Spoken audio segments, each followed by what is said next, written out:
A paz do Senhor, meus queridos e amados irmãos, estamos para mais uma pré-aula do sistema virtual e dessa feita nós vamos falar a respeito de um assunto importantíssimo. É claro que as lições elas vêm em sequência e cada uma corrobora com o mesmo pensamento do outro, e dessa feita é a lição de número 10, dádiva, privilégios e responsabilidades na nova aliança. E aqui nós vamos encontrar aqui alguns textos importantíssimos para nós discorrer nessa lição. Nós estamos aqui no setor Mapim, Cuiabá MT, para transmitir para vocês aqui essa maravilhosa pré-aula. Sou o presbítero irmão Claudines e para nós e para mim também é uma honra de poder estar com vocês. Muito bem. Quando nós olhamos aqui, principalmente no tópico 1, a dádiva da nova aliança, uma única oferta. Então nós encontramos em todo o contexto do Antigo Testamento, ou seja, porque o Antigo Testamento é sombras, pela qual Cristo é a realidade. Quando nós olhamos para todo esse contexto, nós vimos os filhos de Arão, os sacerdotes, os filhos de Levi, sacrificando e oferecendo sacrifícios e mais sacrifícios, e o sumo sacerdote, ele oferecia todos os dias sacrifício em prol do povo, e o sumo sacerdote, ele entrava uma vez no ano, no Santo dos Santos, para oferecer o sacrifício em prol de toda o povo. Interessante que primeiro ele tinha que oferecer um sacrifício para si próprio, para depois ele oferecer para o povo, porque correria o risco de ele entrar em pecado e ser exterminado pela glória de Deus, porque ele estava em pecado. Então, portanto, ele oferecia um sacrifício para si próprio, para Deus perdoar os seus pecados, e aí ele entrava dentro do lugar santo do santo uma vez ao ano. Diante desse contexto, uma única oferta. Por que uma única oferta? É que nem eu disse para vocês, os filhos de Levi, eles gabavam, porque diz a história, principalmente a língua hebraica e alguns historiadores, quando nós se tratamos principalmente de um bem conhecido como Flávio José, ele diz em seus comentários que os filhos de Levi se gabavam, ou seja, eles ficavam então se exaltados quando eles dizia, Flávio José, que o sangue chegava ao tornozelo, ou seja, o pés era ali onde eles derramava ou degolava o animal para sacrificar em prol daquela pessoa que tinha cometido o delito, o transgressor, ou penitente, ou pecador, que assim seja. Então seria degolado o animal ali e o sangue cobria os pés. E eram animais, e muitos animais eram mortos inocentemente em prol de um pecador miserável. Ou seja, então eles tinham que fazer isso todos os meses e assim por diante. Mas é diferente quando nós olhamos para a única oferta, Cristo Jesus. Além de ele ser o sumo sacerdote, ele foi o ofertante, ele foi a oferta-prima. Ou seja, para conseguir alcançar o objetivo do resgate da humanidade, era preciso de Cristo Jesus vir à cruz do Calvário. Ou seja, sem pecado, sem mácula.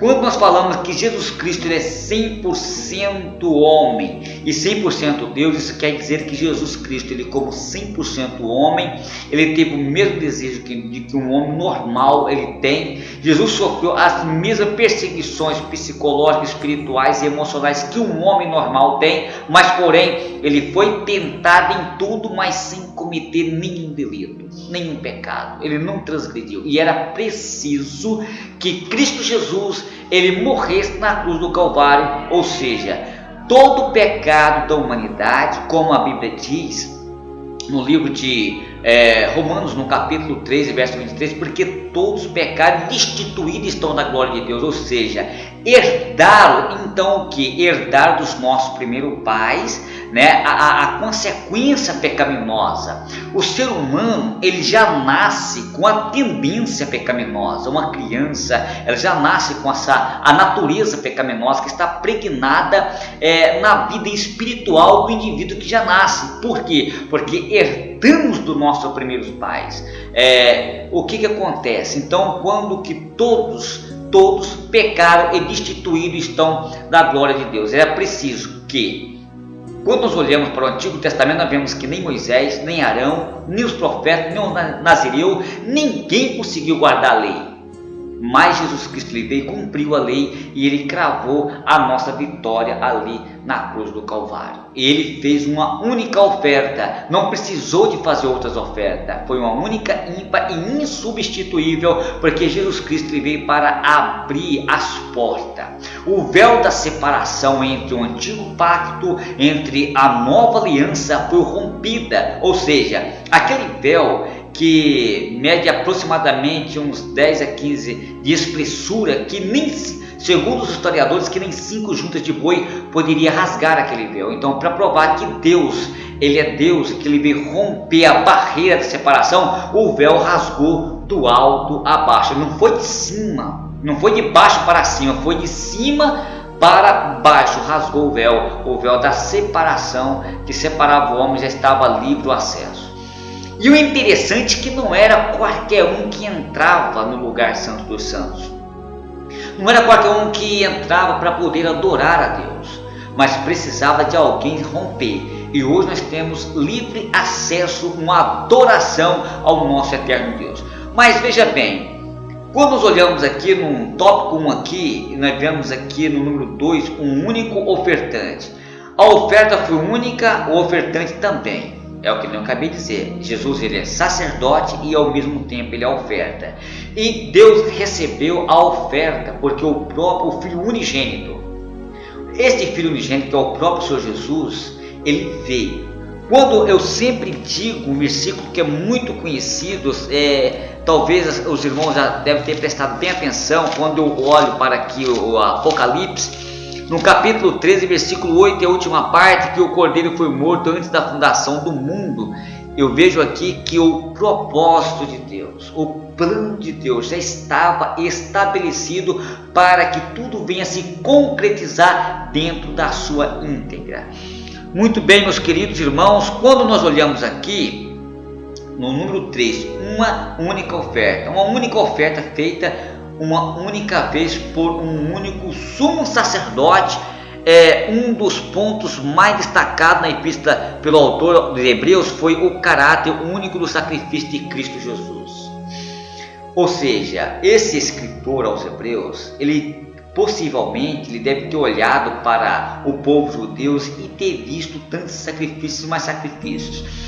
Então o que acontece? Ele estava alertando um pouco que aqueles sacrifícios eles eram simplesmente automaticamente, praticamente inúteis. Por que inúteis? Veja bem, o animal ele era morto e simplesmente cobria o pecado. Qual era a forma de Deus perdoar o pecado do transgressor? A partir do momento que aquele transgressor ele traz aquela oferta para que o sacerdote ofereça em prol do seu pecado, Deus estava perdoando ele, mas porém o pecado não era tirado, o pecado ficava guardado ali, tá certo? Não tirava. Quem é que tira o pecado do mundo? João, no capítulo 1 e no verso 29, ele expressa: eis o Cordeiro de Deus que tira o pecado do mundo. Como que Jesus Cristo, ele é o Cordeiro de Deus que tira o pecado do mundo, sendo que tantos pecados hoje existem, até mesmo dentro das igrejas? Vou explicar para vocês. Meus queridos e amados irmãos, alunos da IBT, quando nós olhamos para a Epístola aos Romanos, no capítulo 5, nós vemos aqui o ato da justificação, sendo justificado por Cristo Jesus. O ato da justificação ele é automático. A partir do momento em que um transgressor, um pecador, um penitente ele aceita Jesus, no momento em que ele aceita Jesus, ele é perdoado de qualquer pecado, como se nunca tivesse pecado na vida dele, nada o condena.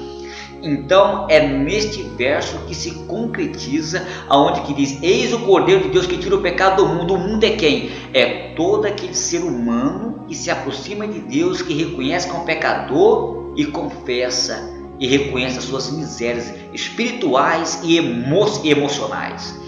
Olha que coisa interessante. Então, a partir deste momento, Jesus tira o pecado deste ser humano e passa a ser justificado pelo sangue de Cristo Jesus. É coisa extraordinária, meus queridos irmãos. É somente Cristo Jesus. É por isso que Ele é o único caminho, o único mediador entre o antigo pacto com o novo pacto. Agora veja bem aqui.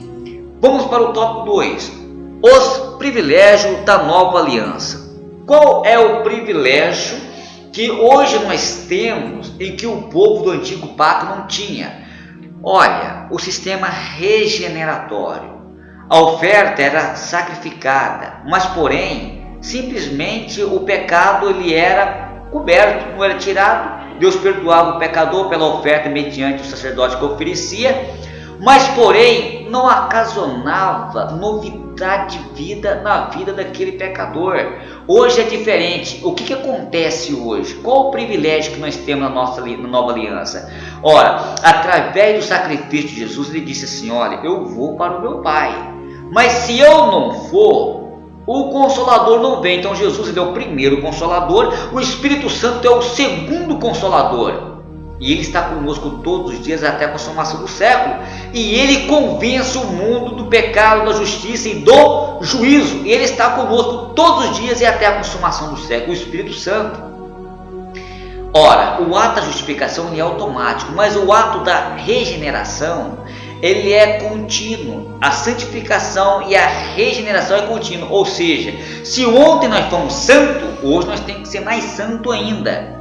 Se hoje nós somos santos mais do que ontem, amanhã, se Deus nos permitir, nós temos que ser mais santo do que hoje. Então, o processo de santificação é o Espírito Santo que faz na nossa vida. Nós, como seres humanos, nós somos incapazes de nós si próprios nos regenerar. Ou seja, nós machucamos espiritualmente, nós somos deteriorados espiritualmente ou emocionalmente. Quem é que tem a capacidade de nos regenerar? O Espírito Santo. Na nossa fraqueza espiritual, às vezes nós somos flagelados, nós somos às vezes atacados, nós somos às vezes machucados espiritual, mas quando nós estamos machucados espiritual, o Espírito Santo ele nos capacita, nos regenera espiritualmente, fazendo com que nós tenha novidade de vida a cada momento e a cada dia que nós passamos na sua presença gloriosa. Muito bem, nós estamos aqui no número 2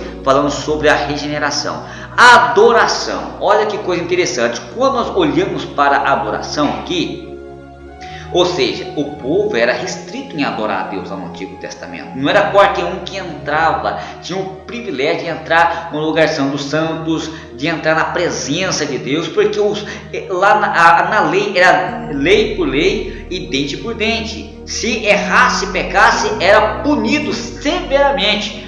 Foi por isso que quando Jesus estava lá e de repente pegou aquela mulher num ato de adultério, e com certeza alcançou pegar a mulher, mas devia ter pegado o homem também, mas o homem deve ter corrido muito mais do que a mulher. O que acontece? Pegou a mulher, Os doutores da lei levou lá até Cristo Jesus. Olha, pela lei de Moisés nós temos que apedrejar até matá-la. O que o Senhor diz? Olha, aquele que não tem pecado que lança a primeira pedra. Todos eram miseráveis pecadores, cada um tinha uma culpa no cartório.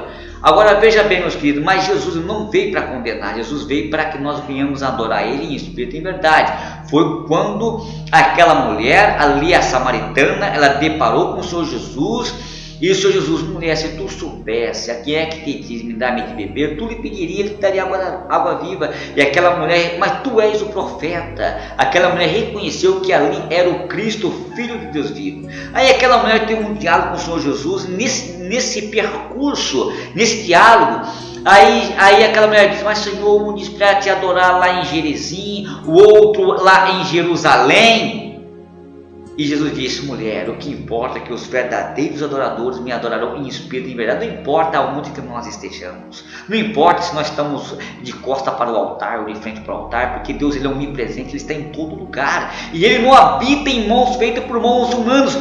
Ele habita dentro de mim, Ele habita dentro de você. Então nós temos acesso de adorar ao Senhor e de glorificar e de ter uma plena comunhão, porque nós temos esse livre acesso. O Senhor Jesus, Ele deu essa liberdade através do seu sacrifício na cruz do Calvário, e nós temos livre acesso à presença do nosso eterno Deus. E isso é importante. Mas quando nós olhamos aqui para a comunhão, que comunhão é essa? Da palavra grega é koinonia, ou seja, é comunhão fraternal.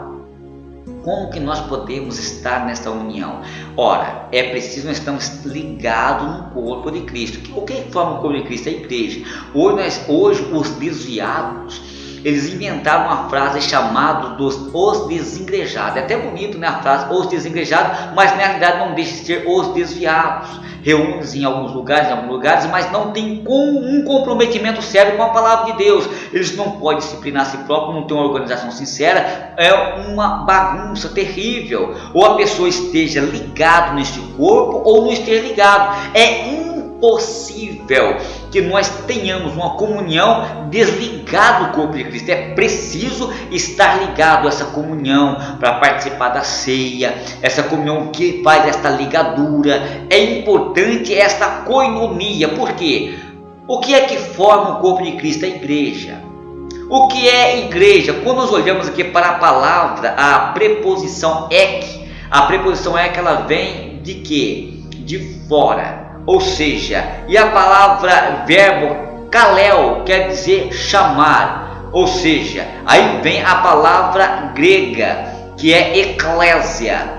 Eclésia vem da palavra igreja, que quer dizer chamados de dentro para fora. Chamado, todos aqueles que estão dentro do mundo perdido, no mundo caótico, são chamados para fora do mundo e se transforma em igreja que faz a vontade do nosso eterno Deus. E isso é importante, porque a igreja, quem que é? Nós não estamos falando a igreja em tempo físico, em estrutura física, em prédios. Estamos falando de igreja em seres humanos. Aqueles que aceitam Jesus e entregam a vida para Ele, se transforma na igreja do nosso eterno Deus. Só um rápido resumo para falar sobre a formação e do que é a igreja. Muito bem. Mas quando nós olhamos aqui para o tópico número 3, nós vemos aqui a responsabilidade da nova aliança.